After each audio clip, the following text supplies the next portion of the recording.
Hello guys, welcome to Mathews. मेरा नाम मनान है और आज का जो हमारा साइंस का टॉपिक है दैट इज़ लिविंग थिंग्स। आज हम अंडरस्टैंड करेंगे ज़िंदा चीज़ों के बारे में। तो सबसे पहले उनकी प्रॉपर्टीज़ को देख लें कि लिविंग थिंग्स की कौन सी प्रॉपर्टीज़ होती है। तो वन बाय वन उनकी प्रॉपर्टीज़ को अंडरस्टैंड करते हैं। लिविंग थिंग्स वो होते हैं जो ग्रो करें। सबसे पहली प्रॉपर्टी क्या होती है, वो ग्रो करते हैं। जैसे हम बचपन में छोटे बच्चे हुआ करते थे, जैसे जैसे वक्त गुजरता जाता है हम बड़े होते जाते हैं, इसको हम ग्रो बोलते हैं। ठीक है, तो ऐसे ही प्लांट्स हो गए, वो भी लिविंग थिंग्स है, वो भी ग्रो करते हैं। दूसरे other all in the world जितने भी लिविंग थिंग्स है वो सारे क्या करते हैं, ग्रो करते हैं। ये उनकी प्रॉपर्टी होती है। तो सेकेंड नंबर पे उनकी प्रॉपर्टी क्या होती है, दे मूव। वे क्या करते हैं, मूव करते हैं। जैसे मैं अभी यहाँ पे चल रहा हूँ, ठीक है, वैसे ही जितने भी लिविंग थिंग्स हैं वो क्या करते हैं, मूव करते हैं, चलते फिरते हैं। और थर्ड नंबर पे उनकी प्रॉपर्टी क्या होती है, दे ईट फूड। वो क्या करते हैं, अपनी एनर्जी को हासिल करने के लिए खाना खाते हैं। खाने के बगैर उनकी एनर्जी नहीं मिलती, वो जिंदा नहीं रह पाएंगे। उसके साथ साथ उनकी एक और प्रॉपर्टी होती है जिसको हम बोलते हैं दे रिस्पायर, वो सांस लेते हैं। ठीक है, और लास्ट वन प्रॉपर्टी उसकी देखें, दे रिप्रोड्यूस। वो क्या करते हैं, अपने जैसे दूसरे लिविंग थिंग्स को प्रोड्यूस करते हैं। ठीक है, these are the properties of living things. दुनिया में जो भी चीज़ हो उसके पास अगर ये प्रॉपर्टीज मौजूद हो तो वो जिंदा चीज़ है, अगर ये प्रॉपर्टीज मौजूद ना हो तो वो जिंदा चीज़ नहीं होगी। ये जैसे ये पेन है, क्या ये पेन ग्रो करेगी? इसको मैं यहाँ पे रख दूँ 2-3 साल तक, क्या ये बड़ी हो जाएगी? नहीं। क्या ये पेन अपने आप मूव करेगी? नहीं करेगी, बिल्कुल भी नहीं। क्या ये खाना खाएगी? इसको मैं पानी दूं, फूड दूं, मैं कहूँ इसको बर्गर खा जा, नहीं खाएगी, बिल्कुल भी। क्या ये सांस ले रही है? नहीं ले रही, सांस भी नहीं ले रही। क्या ये रिप्रोड्यूस करेगी? यहीं पे मैं रख दूं दूसरी पेन के साथ तो इसके 2-3 और छोटे छोटे पेन्स बन जाएं? नहीं होगी। ठीक है, तो this is non living things. जिसके पास से ये 5 प्रॉपर्टीज होंगी वो लिविंग थिंग्स है, जैसे मैं हो गया। ठीक है, तो अब हम चलते हैं लिविंग थिंग्स को डिटेल में अंडरस्टैंड करते हैं। लिविंग थिंग्स के स्ट्रक्चर पे चलते हैं। हमारे पास लिविंग थिंग्स 2 तरह के होते हैं। एक होते हैं यूनिसेलुलर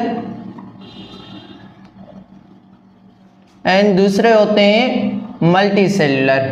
अब यूनी और मल्टी सेलुलर में क्या डिफरेंस है उसको हम अंडरस्टैंड करेंगे। वर्ड यूनी का मतलब होता है सिंगल, सेलुलर मतलब एक ही सेल से बना हुआ। वो लिविंग थिंग्स जो एक ही सेल से बने हुए हों। अब सेल क्या है उसको भी हम अंडरस्टैंड करेंगे। ठीक है, यूनिसेलुलर मतलब वो जिंदा चीजें जो एक ही सेल से बनी हुई हो। ठीक है, तो सेल क्या है उसकी मैं डेफिनेशन लिख रहा हूं। अभी हम मल्टी पे चलते हैं। मल्टी सेलुलर वो होते हैं जो, मल्टी का मतलब होता है वर्ड का मेनी, सेलुलर मतलब सेल्स, जो बहुत सारे सेल से बने हुए हों उनको हम मल्टी सेलुलर बोलते हैं। अब सेल क्या है, cell is the basic structural and functional unit of life। ये सेल की डेफिनेशन है। It is a basic structural and functional unit of life. इसका मतलब क्या है कि दुनिया में जितनी भी जिंदा चीज़ें हैं उन सभी जिंदा चीज़ों का जो स्ट्रक्चर बनाता है वो सेल बनाता है, और उन सभी जिंदा चीज़ों के अंदर जितने भी फंक्शंस परफॉर्म होते हैं वो सारे फंक्शंस सेल ही परफॉर्म करता है। जैसे मैं एक जिंदा चीज़ हूँ, मैं एक लिविंग थिंग हूँ। अब मेरे अंदर मेरा जो स्ट्रक्चर बन रहा है ना, मैं जो ग्रो कर रहा हूँ, मेरे अंदर बोन्स है, मसल्स है, ये सारे कौन बना रहा है, ये मेरे बॉडी के सेल्स बना रहे हैं। और मेरे बॉडी के अंदर जितने भी फंक्शंस हो रहे हैं, चाहे सांस लेने का फंक्शन हो, डाइजेस्टिव फंक्शन हो, जितने भी फंक्शंस हो रहे हैं, तो अगर उनके डिटेल में देखेंगे तो वो सारे फंक्शन सेल ही परफॉर्म कर रहे हैं। तो दुनिया में जितनी भी जिंदा चीजें हैं वो सेल से बनी हुई हैं। या तो वो यूनिसेलुलर होंगी, एक सेल से बनी हुई होंगी, या वो मल्टी सेलुलर होंगी, मेनी सेल से, बहुत सारे सेल से बनी हुई होंगी। जैसे हम ह्यूमंस हो गए, हम मल्टी सेलुलर है। सेल क्या है, it is a basic structural and functional unit of life. Cell को हम ऐसे नहीं देख सकते, ये लाइफ का एक स्मॉलेस्ट यूनिट का हो। सेल को आप स्मॉलेस्ट यूनिट भी कह सकते हो लाइफ का। बहुत छोटा होता है। इसको देखने के लिए हमें माइक्रोस्कोप की नीड होती है।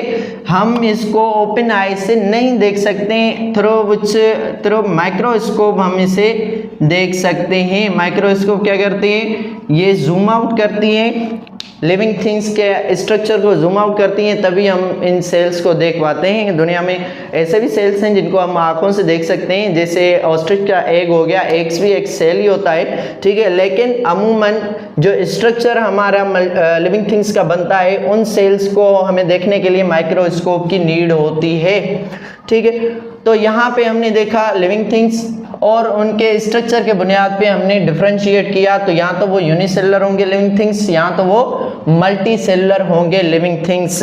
तो आज के लिए इतना ही। Thank you for watching. अगर आप लोगों ने हमारे चैनल अभी तक सब्सक्राइब नहीं किया तो काइंडली इसे सब्सक्राइब करें। हमारे ऐसे ही न्यू वीडियोज़ आप लोगों तक पहुँचते रहेंगे। Thank you.